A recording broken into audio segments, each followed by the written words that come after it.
শাশুড়ির মেয়ের ঘরে যখন হয় তখন শাশুড়ি বলে যে আমার জামাইরে লইয়া যায় ডাক্তার দেখায় আগা যা, ঠেলা দেয়, টাকা লাগলে লইয়া যা।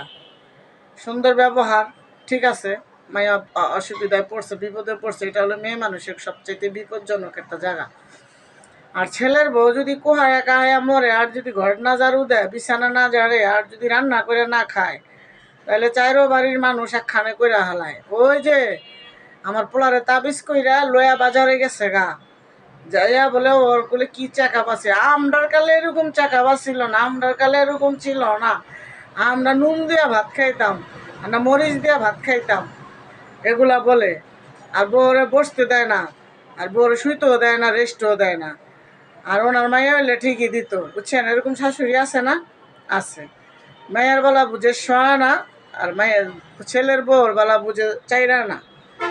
ছেলের বউটা যে ওরা রান্না করে খাওয়ায়, সারা জীবন ওর সেবা যত্ন করে, ওইটির কোনো নামগন্ধ না। মেয়েরা বাবার বাড়ির থেকে যাইলে 2-3 দিন থাকে, মায়ের একটু ভালো মন্দ খাওয়ায় বা 2 কেজি আপেল কমলা লইয়া যায়, তাই মেয়েরা ভালো হয়ে যায় না, এরকমটা না।